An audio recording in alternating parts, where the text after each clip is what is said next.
Hi, Kevin Martin here, your UT admissions guide, filming today with an update for freshman fall 2022 applicants about UT Austin's required short choice answer questions. So, in a long tradition of UT Austin breaking what doesn't need to be fixed, they have decided arbitrarily and without any notification to the public that they have changed their short answer choice questions. I'm also on UT Austin's mailing list under a student account, and they didn't update that either. So for those of you who are just now hearing about the change to the questions, I emailed a former counselor, for example, and I was like, hey, did you see the answers changed? And he's a counselor at high school. I was like, no, I haven't seen that yet. So if this is the first you're hearing about this, it's also an indication, again, that UT Austin is not a transparent institution who is concerned about communicating to the public. That's a theme in some of my recent videos. It's a recurring theme in my new book, Surviving the College Admissions Madness, where my argument is elite universities do not care about you because they know that whatever hoops that they put in front of you, you're going to jump through them.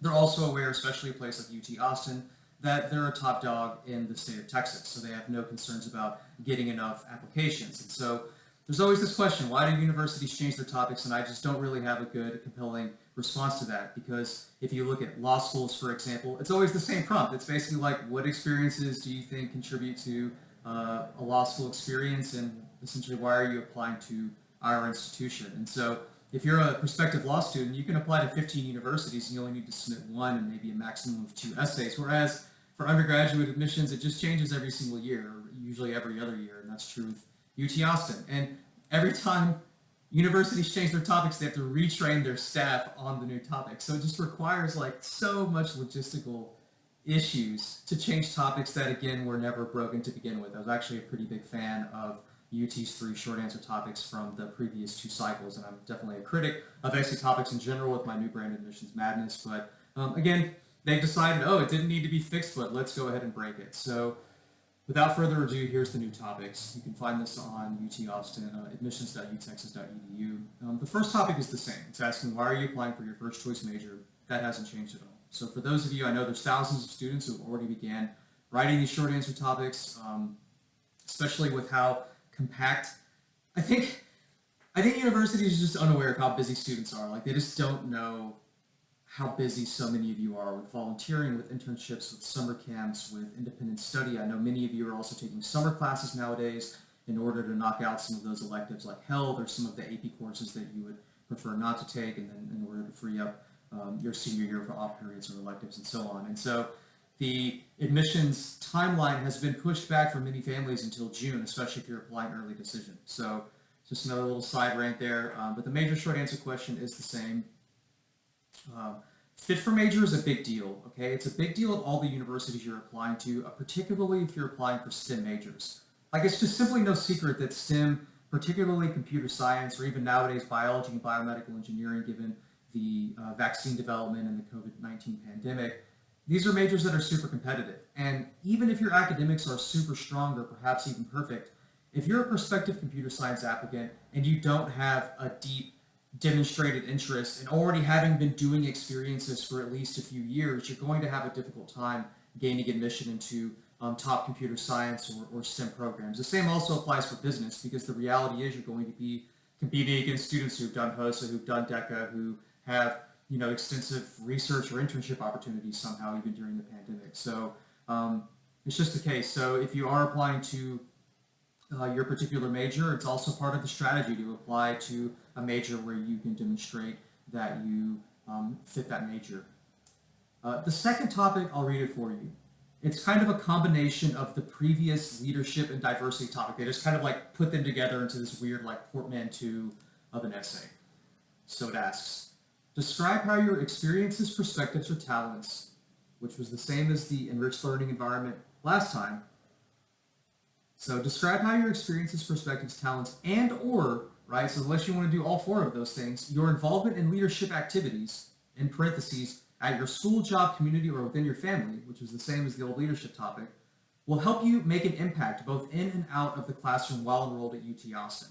So the in and out of the classroom is the same, but they changed enrich the learning environment to make an impact. So I don't think this topic really changes things much. I think the topic is honestly okay. I'm more of a fan of broader topics that sort of are an invitation for students to write about whatever they want to write about. So instead of having to discuss a leadership experience and an identity, interest, or talent like for previous applicants, instead you have the opportunity here or an invitation to write about either a leadership or sort of a talent. So this could be anything like volunteering, it could be service, it could be orchestra, band, debate, it could be, if you're a STEM applicant and you want to discuss your non-STEM interests, that's also a possibility. So this brings us to the third topic, which I think is honestly one of like the worst essay topics I think I have ever seen. And I can just already imagine, I just feel pity for the junior admissions counselors who have no say in what the essay topics are. Like that's another riddle about college admissions. Like who invents these topics? Like some of them are just so beyond ridiculous. And if you were to email, and I have emailed UT Austin, I'm like, hey, who can I talk to that actually writes these essay topics? You're never going to get an answer. It's like this black box. It's like some senior level bureaucrats are like, let me cook up these just completely ridiculous and silly topics and make tens of thousands of students jump through our hoops. And so the topic is, the core purpose of the University of Texas at Austin is to quote, and all capitalized, to transform lives for the benefit of society. Please share how you believe your experience at UT Austin will prepare you to quote, change the world after you graduate.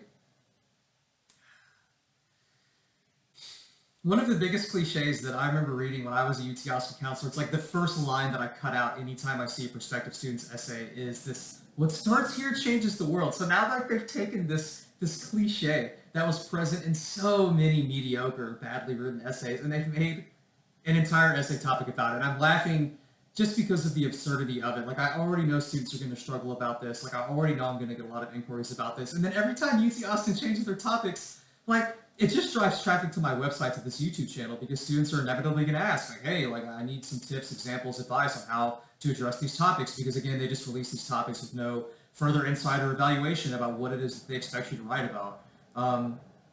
My first piece of advice, my first intuition on this topic is to simply reframe the prompt. Right? Instead of writing a prompt on their terms using these really weird like vision statements about the university, I encourage you to reframe it, right? So for those of you that have already written separate essays about leadership and diversity, I think this could be either a leadership or a diversity essay, right? So it could also be a variation on your first choice major short answer. So it's kind of like a weird, like, why are you applying to UT Austin prompt? It also has this really strange aspect of what I call in my new book, Surviving the College Admissions Madness, I call the social desirability bias, where there's a bias baked in to almost every single college essay prompt, where you have to somehow finagle or twist or tweak what it is that you want to do for somehow changing the world. Like it's not enough to just like, I don't know, I want to be an investment banker. Instead, you have to write like why investment banking is going to somehow, like credit default swaps are going to help change the world, or like, you know,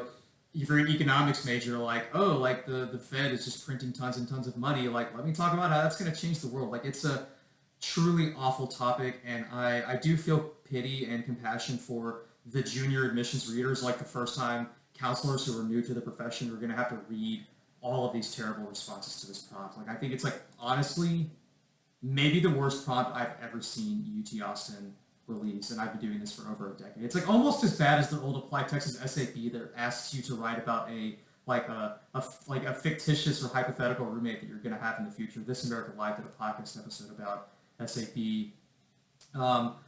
So yeah, I wouldn't get too caught up on the language of this. I wouldn't say like, what start here has changed the world. Like, don't do that. It's just like literally everyone is going to do that.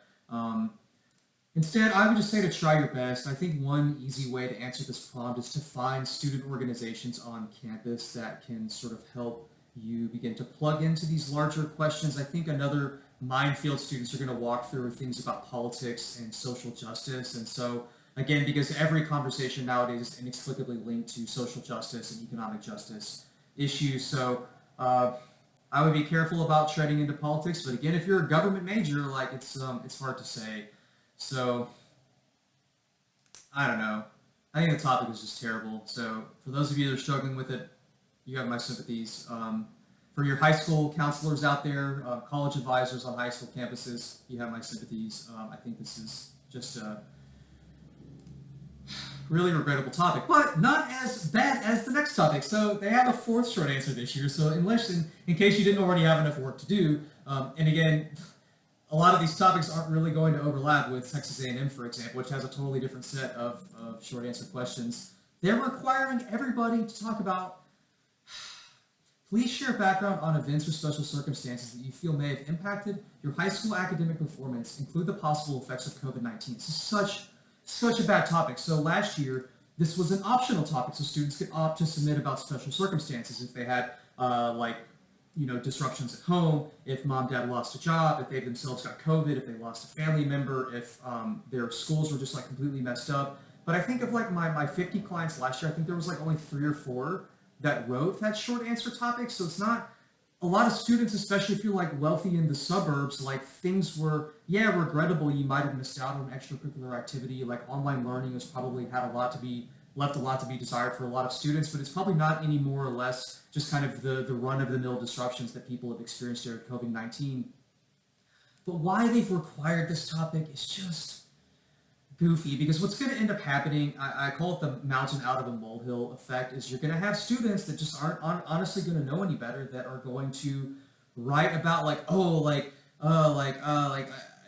computer science online like wasn't as good as it could have been, or like I couldn't meet for like my 5th extracurricular activity. It was really a bummer that we could only meet virtually. And so my intuition for this prompt is just like stick to the facts, like just say like directly, like this is what happened. If you're only talk about your academics, like if your grades went down or you were unable to take like a core requirement class, but don't say like, oh, I couldn't take calculus BC even though I've already taken calculus AB. Like, so again, like I think reviewers are going to hear or read a lot of like really bad essays on this topic, and it's going to have a lot of unintended consequences. And these essays are very much like you put garbage in, you get garbage out.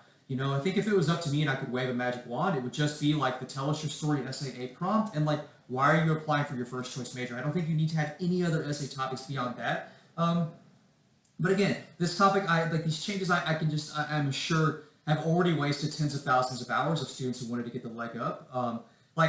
If they changed their essay A, that would actually be like a fairly significant like nightmare scenario. Not even just the students who've already started working, but like Texas A&M and UT Dallas have already confirmed SAA Tell Us Your Story as their topic. UT Dallas has already opened the application on Apply Texas. That topic reads on Apply Texas. A&M's website is updated for SAA Tell Us Your Story. So if UT Austin's like, oh, we're special, we're just going to change the topics, then that means there's a theoretical possibility where you're going to have to write a UT Austin specific essay and a Texas A&M specific essay, which would just be a massive headache. And in turn, would just drive more traffic to my website, more traffic to my consulting firm. So every time there's a change in this process, it adds more fuel to the independent consulting industry. My industry wouldn't exist if we lived in a fair system that didn't have these ridiculous essay topics and this, very flighty, whimsical, inconsistent, holistic review process. So again, for those of you who were not aware that there were new essay topics, here they are. I wish you the best of luck with them. If you have any questions, feel free to email me. I'm going to release some blog posts soon. I'm going to go into my archives and see if I can tweak some previous clients' essays who have given me permission to share in order to fit this new prompt. So again, with this third one, don't get too caught up in this transform the lives to the benefit of society.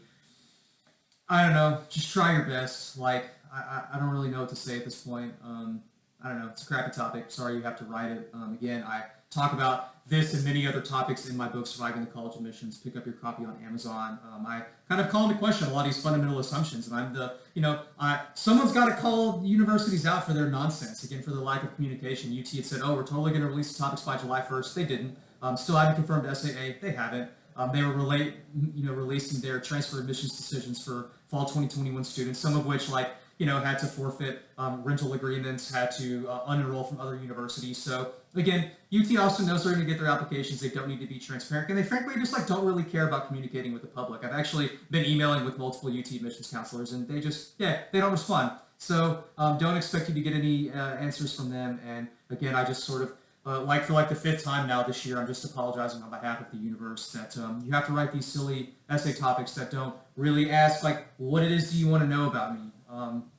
So doing even a little bit better than the median really bad essay is probably going to help your chances. So I'll try and get some content out there once I reflect on this new topic a little bit more, or new topics, I guess. So anyways, I wish you all the best of luck. If you have any questions, email me at kevin@texadmissions.com. Thanks, and I hope you have a great day.